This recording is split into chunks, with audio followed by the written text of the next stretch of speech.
искрено мислам дека треба да помине уште малце време. Добро се чувствувам, со оглед на тоа што добив многу поддржувачки пораки, коментари, исто така голем дел од пораките не ми се ни отворени затоа што нема време да ги отворам. Меѓутоа не очекував толку голема поддршка, не очекував да ми пишуваат луѓе од Македонија и надвор од Македонија, така да со оглед на тоа стварно се чувствувам добро и ми се враќа вербата во тоа дека ќе доживееме поубаво утре каде што нема веќе да се случуваат такви работи. Во истиот момент јас бев на работа. Кој што кажав претходно, почна да ми стигаат пораки уште вечерта, меѓутоа не обрнав многу внимание, знаев дека нешто се дешава, не знаев што е. Мислев дека можеби е некоја шалаво прашање или нешто, не знам така. Меѓутоа кога ја добив пораката и кога видов всушност дека некој објавил моја фотографија и го пишал тоа што го пишал над фотографијата, значи се преплашив, испаничив, не знаев ни што е тоа јавна соба, ни која апликација во прашање. Јас немав никаква допирна точка со Телеграм претходно, се уште немам. Јас ја немам таа апликација. И значи тој момент и не може да се објасни со зборови. Не комуницирав со луѓе, останав малку сама, да видам, да размислам што треба да направам, како треба да направам, и крајниот исход беше разговорот со моите родители кога јас веќе им ја соопштив нив целава ситуација, им ја кажав бидејќи им немав кажано веднаш, кој што кажав ми требаше малку време. И добив поддршка од нив, пошто им кажав дека не ќе мога да го преќутам, татко ми одговори да, објави слободно и направи што мислиш дека е правилно да направиш. И јас решив да објавам нешто, не бев сигурна дали ќе ја видео или ќе напишам нешто и да, меѓутоа сакав луѓето да ја видат сликата, да ја видат објавата, затоа што веќе по телевизиите почна да врти тоа дека постои јавна соба и све тоа, и јас сакав луѓето да видат како изгледа тоа, оние кои што немале пристап да видат, како изгледа на таква објава.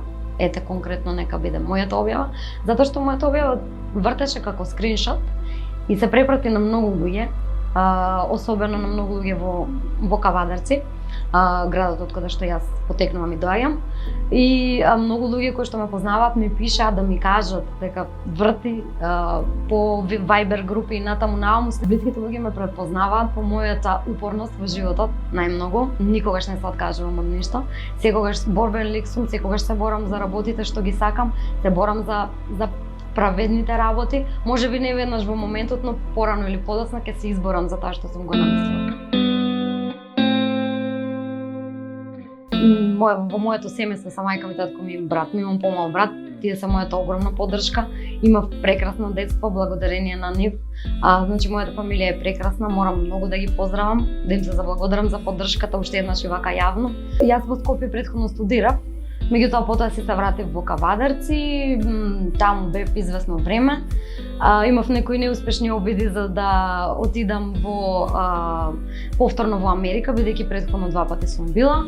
И случајно ми излезе работа во Скопје, односно работата со Маркт, брендот за healthy lifestyle во Скопје, македонски бренд. Претпоставувам дека доста луѓе веќе го знаат. И на тој начин јас и само за таа работа дојдов во Скопје. Претходно немав реално некоја желба и амбиција да се преселам во Скопје.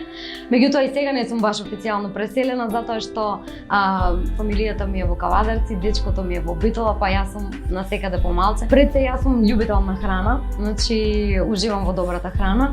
Меѓутоа во изминатите години почнав повеќе да истражувам што е тоа што нашето тело го бара, што му е потребно, мислам секој организам нели е различен. И особено кога почнав да работам за Маркт и со Маркт, нели? Во тој случај уште толку навлегов во тоа, затоа што нели Маркт е токму тоа, здрав начин на живот, здрава исхрана, балансирана исхрана и особено исхрана за луѓе кои што имаат проблеми со глутенот, со шеќерот и така натаму. Така да, значи, од тука потекнува највеќе мојата љубов спрема здравата храна, здравиот начин на живот. Иако не живееме баш најздраво, затоа што животот е таков каков што е, секогаш брзаме, не јадеме на време. Не е тоа некоја си долгогодишна врска, меѓутоа за мене исто ко да е, затоа што ние од првиот момент сме неразделни. Се знаеме многу долго, веќе 14 години.